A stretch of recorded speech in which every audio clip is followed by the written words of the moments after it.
Hello. So today I'm going to start a series of videos talking about spaying and neutering of cats and dogs, or in other parts of the world just called neutering, which goes for both sexes, male and female, of cats and dogs.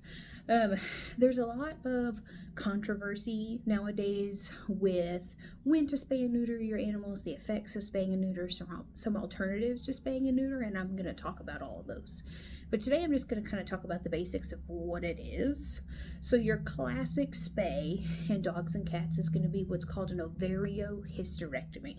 So that means removal of both ovaries, of both horns of the uterus, and of the cervix itself. So you're taking out the entire reproductive tract.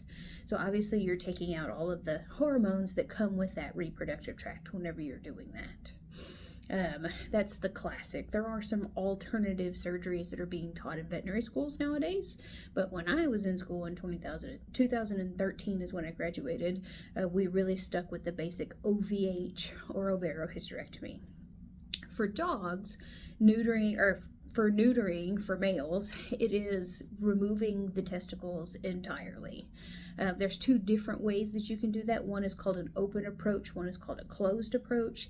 It just has to do with if you open these little tunics that are in there around the testicle or not.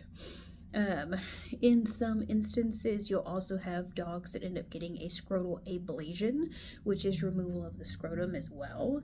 In the US, that's not a typical surgery that's done unless it's added on with the procedure. There are some countries that's kind of typical. The neuter comes with a scrotal ablation. But since it's not 100% medically necessary for all dogs, it's not always done here. But like I said, in some future videos, I'm going to talk about some pros and cons of spaying and neutering, some alternatives to spaying and neutering. My next video is going to be about kind of our controversy that we've had recently about the ages of spaying and neutering. So stay tuned and follow if you want to hear about these different topics.